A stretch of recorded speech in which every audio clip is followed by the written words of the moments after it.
जय जय श्री राधा रानी की जय हो। गुरुदेव भगवान की जय हो।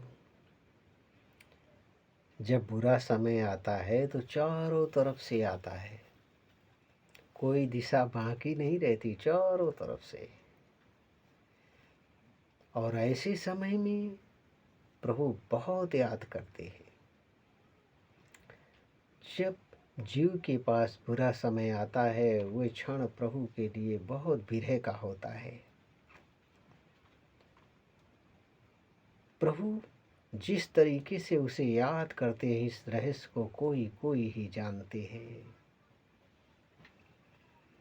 तो मेरी प्रार्थना है, जब भी बुरा समय आए तो प्रभु का सुमिरन, प्रभु के नाम को स्मरण करो। जितना बुरा आए उतना ही गहराई से करो।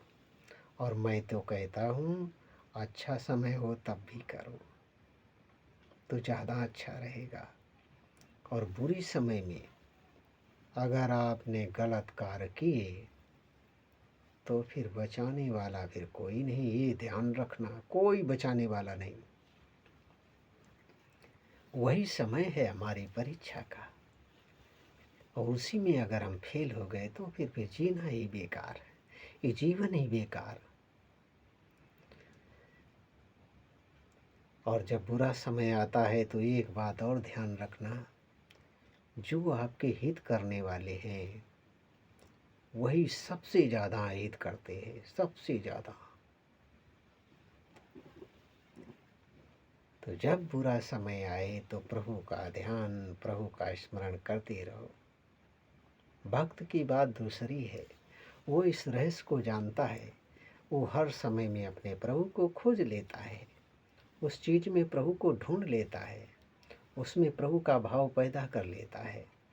बस एक बात ध्यान रखना, ऐसे समय में अंदर ही अंदर, अंदर ही अंदर बेचैनी से प्रभु को याद करना।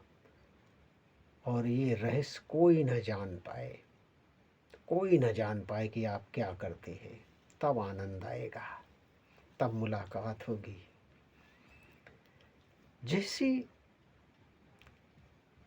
कोई भी समय कितना भी बुरा क्यों न हो, उसमें हमारी कोई ना कोई भलाई छिपी है, हम समझ नहीं पा रहे, ये बात अलग की है। मगर भक्त इस रहस्य को जान लेता है। जैसे एक चमकता हुआ कोयला, आग से दहकता हुआ कोयला, और एक अबोध बालक उसे पकड़ने के लिए दौड़े, बेचैन हो, तो माँ उसे झटपट बचा लेती है। पर वो बालक बहुत रोता है, वो समझता माँ ने हमारे साथ बहुत बुरा किया। मगर माँ जानती है इससे ये जल जाएगा। लेकिन जब वही बालक लायक हो जाता है तो माँ कोई चिंता नहीं करती, वो समझती है, अब ये जानता है आग का उपयोग कैसे किया जाता है। वैसे ही प्रभु हमको वही चीज़ देते हैं जिसमें हमारी भलाई हो, वो चीज़ नहीं देते हैं जिससे हम जल जाएं। कब तक? जब तक हमको उस चीज़ के वो लायक नहीं बना देते, तभी वो शक्ति देते हैं। जब वो जान लेते हैं कि समाज को कोई इससे हानि नहीं पहुंचाएगा, वो जान लेते हैं कि इस चीज़ से इसके अंदर काम नहीं होगा, इसके अंदर क्रोध नहीं होगा, इसके अंदर मोह नहीं होगा, इसके अंदर लोभ नहीं होगा, इसके अंदर उस चीज़ के प्रति अपनापन नहीं होगा, तब प्रभु उसे सौंप देते हैं, अपार सौंप देते हैं। वो जानते हैं इसका ये सही सदुपयोग करेगा। तो जब भी बुरा समय आए, प्रभु का कस के याद करो, कस के स्मरण करो। अयोध्या खुशी से झूम रही थी जब प्रभु श्री राम का राज्याभिषेक की घोषणा हुई। रात भर सब उमंग में रहे, कोई इधर आए, कोई उधर जाए, कोई इधर आए, कोई उधर जाए। सुबह हो गई, आ गया बुरा समय। सूर निकलते ही बुरा समय आ गया, किसी ने नहीं सोचा था। और ऐसा बुरा समय आया, प्रभु श्री राम का वन गमन हो गया, दशरथ का मरण हो गया, माताएं सारी विधवा हो गईं, और जो कुबड़ी ने षड्यंत्र रचा वो भी फेल हो गया, क्योंकि भरत ने राज्य को स्वीकार नहीं किया। और सबके अंदर प्रभु से मिलने की बेचैनी पैदा हो गई, और सब गए भी चित्रकूट तक, मगर जिस भाव से जिस कामना से गए वो कामना सिद्ध नहीं हुई। सब बेचारे वापस लौट आए, और वापस लौटने के बाद वो प्रभु के सुमिरन में, प्रभु के ध्यान में सारे अयोध्यावासी खो गए। चाहे जैसा प्राणी हो, सब प्रभु के सुमिरन में खो गए। एक एक दिन गिन गिन कर काटने लगे।